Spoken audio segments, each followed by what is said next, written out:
Okay, in the past, I've offered up multiple theories and thoughts based on indicators and what we see and people I've talked to about what has prompted this turkey decline. But today, we got a rare privilege in we're going to talk to the state biologist in charge of turkeys in the state of Georgia, Emily Rushton. So tune in, listen to the whole thing because it's some very, very good information. Alright, as promised, we're going to be speaking with Emily Rushton, who is the state of Georgia turkey biologist. Now, I realize most of us as hunters, we look at a lens of just what we can see, and that's like looking through a soda straw at a problem like the turkey decline. Whereas somebody like Emily, she has access to the data, it's her job, she does it, so I'm so thankful to have a very knowledgeable person to talk to today. Emily, how are you today? I'm good. I'm good. Thanks for having me. Listen, really appreciate you coming on and appreciate you talking to us. Oh, you're very welcome. I'm happy to. Well, listen, just had a few questions. Starting out with the main one, I realized that this turkey decline is not just like in the state of Georgia, it's all the way across the southeast. And I guess the biggest question is, what do you feel like is the main reasons causing the decline? Well, we think it's probably a combination of several reasons. Yes, like you said, it's all the way across the southeast, and all the turkey biologists for the southeastern states, we get together annually to have a meeting and go over what's been going on in each of our respective states with regard to their turkey populations, and we've been seeing this decline. And we also discuss, what we think the reasons are, what we've seen, and I really do think it's just a perfect storm of several reasons. The number one probably being habitat changes. We've seen with our turkeys in all these states that they're not reproducing like they used to. The poults per hen, which is the metric that we use to assess reproduction, has gone down considerably, and we think that this is due to habitat changes. We've got nesting in what we call brood-rearing habitat, where the hens raise their poults. These habitat types are not as prevalent as they once were due to human development, changes in our forestry practices, just changes in our agricultural practices. We've lost quality nesting habitat, and in its place we've got quality what we call mesopredator habitat. And mesopredators are those egg-eating mammals, medium-sized mammals, raccoons, possums, foxes, those types of animals. So we've created good predator habitat and lost quality nesting and brood-rearing habitat. And there's also some probably other reasons that this decline is happening too. Some of them we don't really understand. It might be a disease component. We've got researchers looking into that in different states, and we've got some evidence that the framework of our hunting season in the spring might be disrupting breeding as well. We don't think that that's the only reason, but the research has shown that it could be enough of a disruption that we felt the need to change our regulations and move the season back. Right, and see, that is one thing I'll say with most average Joe hunter guys that I talk to. Most of us, we're willing, to do whatever it takes to get this decline reversed and see if we can't come out on the other side. But I will say, I'm old enough that I lived through the quail decline when the bottom fell out. And I know y'all in your research, it always kind of comes back to the habitat, doesn't it? Right, absolutely. That's definitely, what happened with quail is that we lost that early successional habitat, which is what we call the, open woodlands and fields and grassy areas that are burned frequently that quail really need for nesting, and to have, successful nesting habitat. And so, we've seen a very steep decline with quail. Well, we talked a little bit about poult recruitment.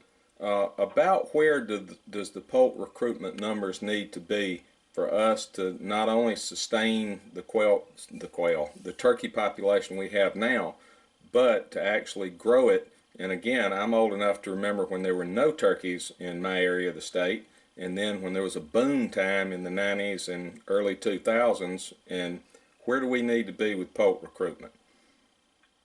Well, like you mentioned, that boom time, our recruitment was about 4 poults per hen, and I don't think we're ever going to reach that level of reproduction again, simply because we had, like you said, you had no turkeys in an area. When we were translocating turkeys and reintroducing them, they go to an area, there's no other turkeys around, they reproduce like crazy because they've got all these resources available to them. So we hit that peak population, and then our poults per hen steadily declined. And right now it's averaging about 1.5 poults per hen. And where we really need to be, in order for them to, replace themselves and have a steady population and sort of steady this decline, would be about 2 poults per hen. Okay. So, if we want to, if you want a really healthy turkey population, nobody's going to argue that we can't get above 2, but that's probably about the minimum where we need to be. Well, I realize that, like anything, there are so many factors that we don't understand just as hunters, and I realize, again, going back to habitat, as landowners, what's the best thing we can do to promote that early successional habitat that you're talking about to increase poult production? If you've got forest lands, particularly, pine stands, in hardwood stands too, but thinning them, and if they're, in fire-adapted areas, then utilizing prescribed fire. So you want to thin your forests down to where sunlight's reaching the ground, and that promotes these grasses and other plant species that are important food sources and nesting cover.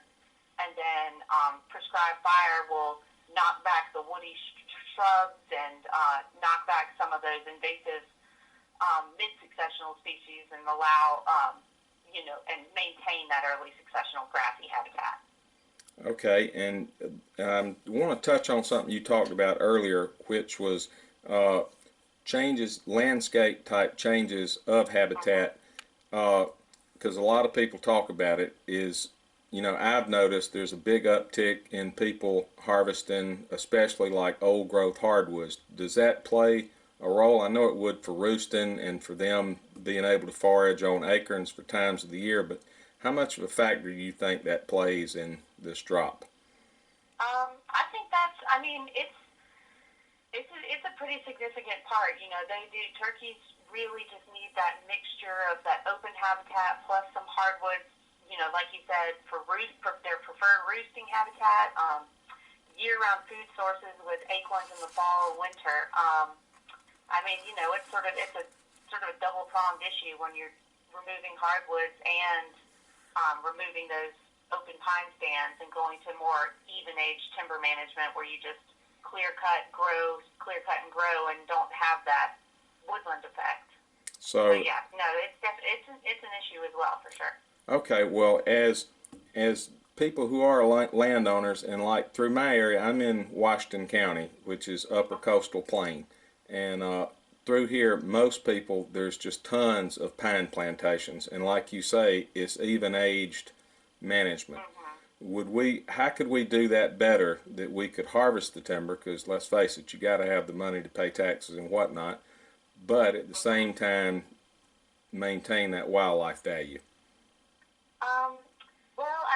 There are certainly, and I'm sure that Diana has talked with you about this, but there's certainly trade-offs when managing for, timber for, like you said, money to pay your taxes on your property, and managing it for purely wildlife value. But you can still make, you could still have make a good living and make money off your timber if you do some of those longer rotations and thin.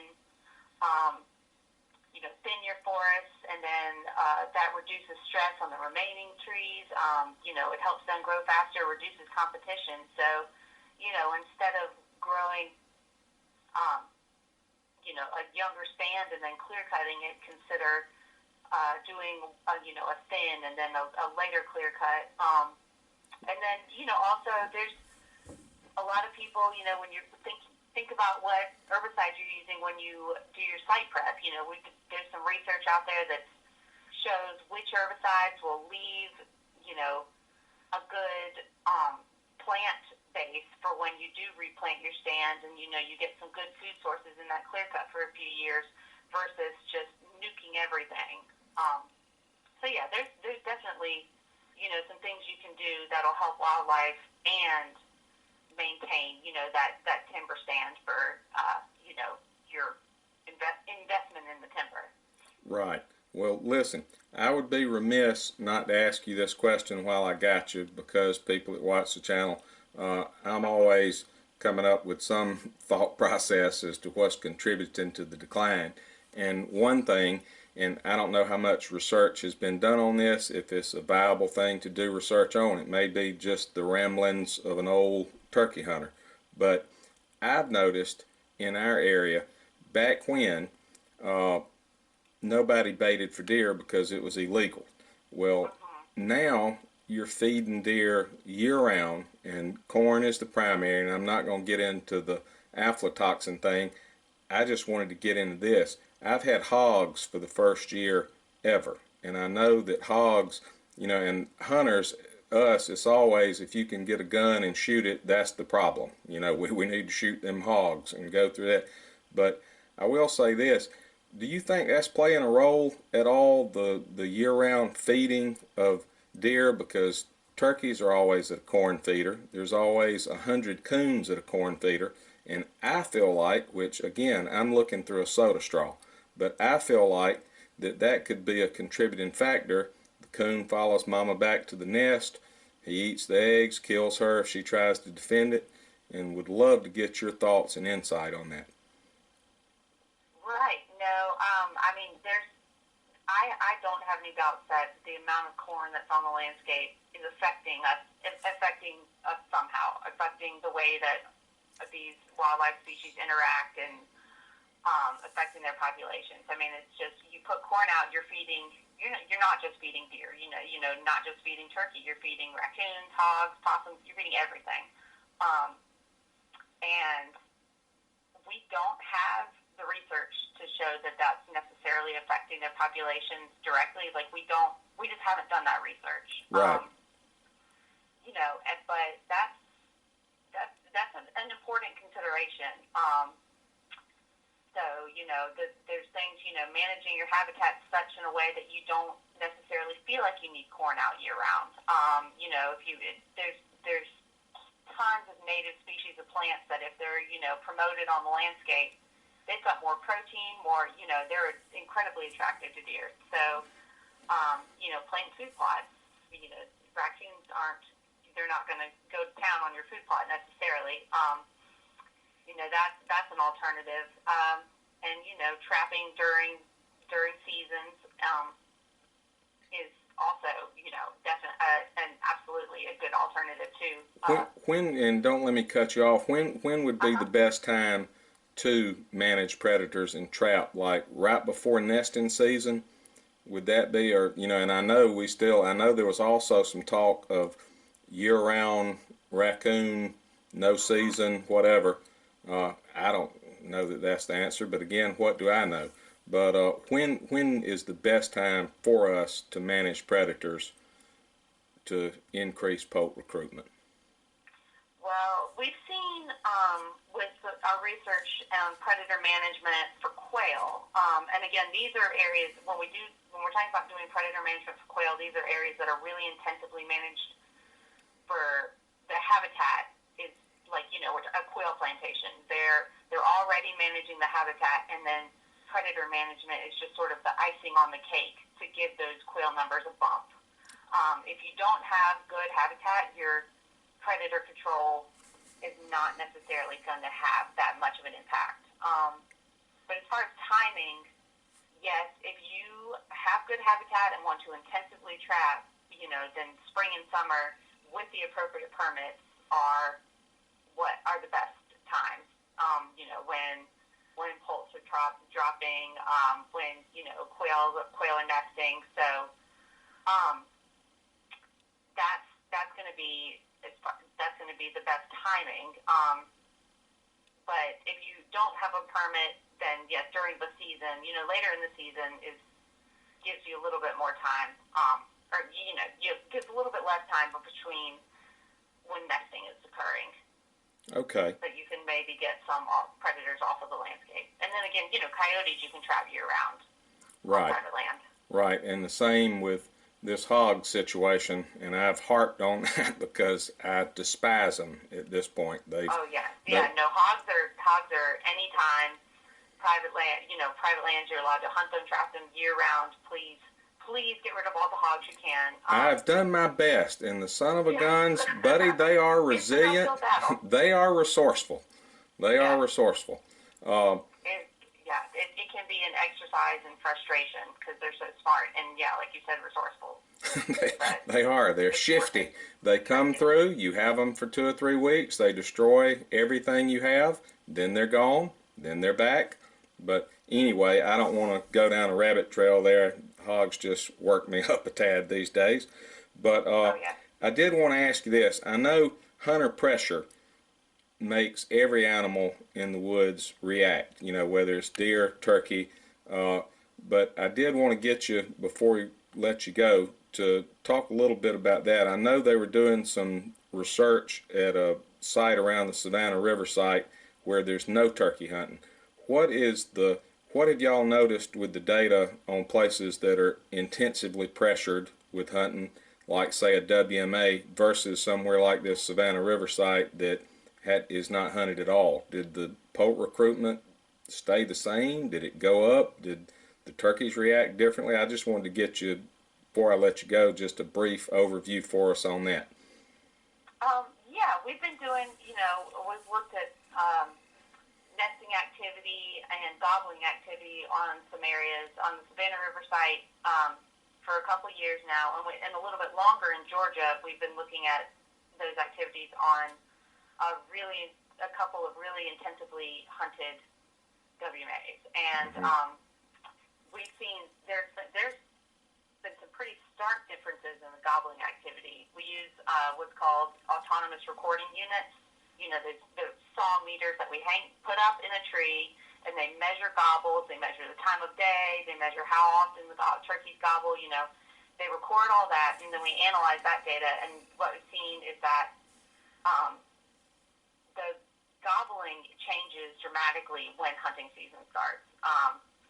Whether it's because of removal of gobblers causes the other turkeys to gobble less, just because there's fewer gobblers on the landscape, just because, the movements of the hunters themselves, it really does change the gobbling activity. And we didn't see that on the Savannah River site. It was actually some, pretty impressive differences on these two areas.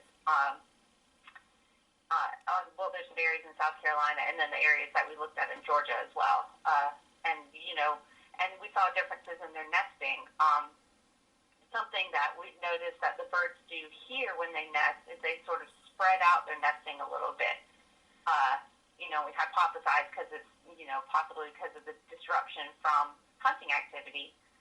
So the birds, were disrupting the gobbler pecking order, and then the birds spread out their nesting, so it goes on longer into the summer. But that basically just creates an endless buffet for predators of eggs and poults.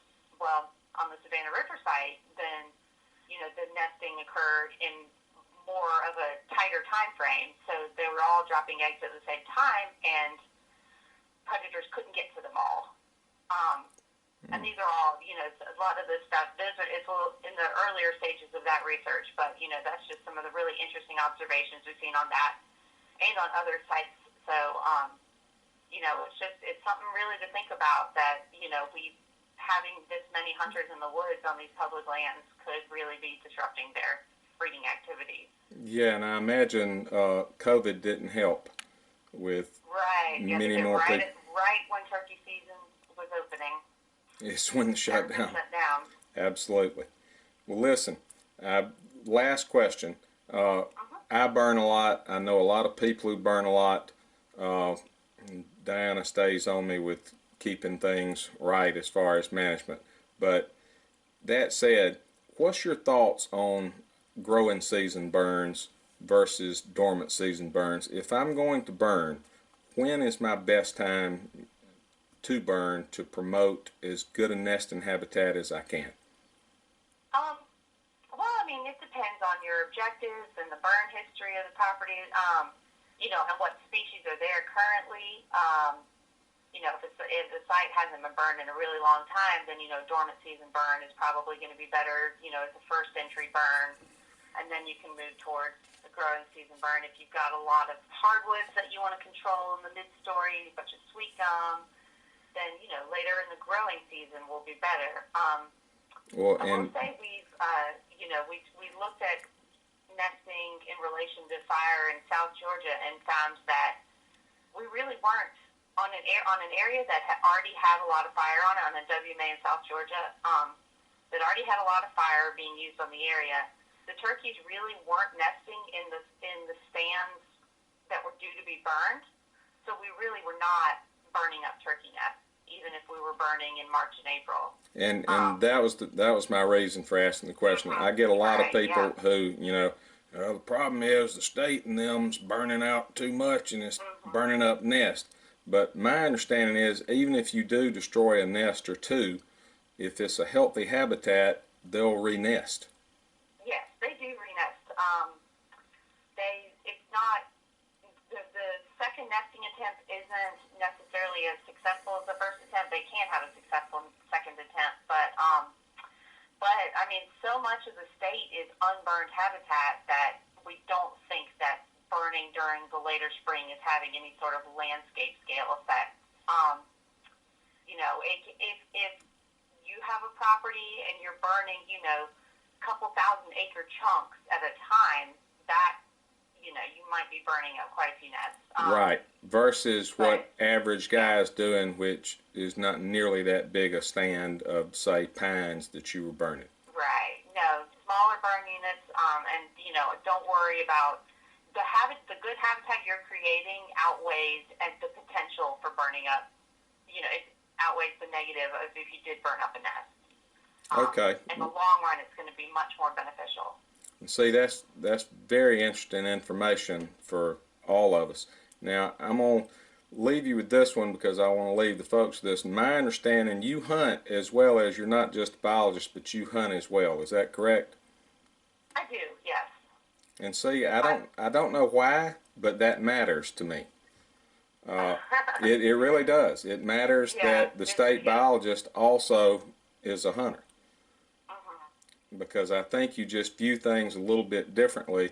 Like for me, if I never shot another turkey, that's okay, but I do want to hear them gobbling in the spring. Oh, right. And I want to see them strutting and, Well, listen, thank you so much for being with us. We sure appreciate it. It's been great information. Any last words you'd like to leave us with about anything, actually, anything turkey related, the upcoming season? No, I hope everyone has a good season, and, a lot of hunters were disappointed that we moved the season dates back, but, we don't do that lightly, and, it was a decision amongst a lot of people that really felt truly that this is going to help the resource and help the sustainability for the populations for years to come. So, we didn't take it lightly. We're all turkey hunters too, so we're just trying to help the resource the best we can. Well, and that's the thing about it that I appreciate so much, and I appreciate open accessibility that we can talk to people like yourself who played a role in it, because I think by and large, people who really understand that there is a decline, even if you had, I don't know, radical changes, it'd be okay in the long run. Right. To preserve the resource. I appreciate that. Well, we appreciate it. All right. I don't know about y'all, but that was a ton of great information. I appreciate living in a place where you can talk to people who have access to the data and who talk to thousands of people yearly. We appreciate it. Emily, thank you very much. And as always, remember, God loves you. Go out and have fun in His creation. Let's enjoy our turkey season. Hopefully we'll be hearing lots of gobbles. See you next time.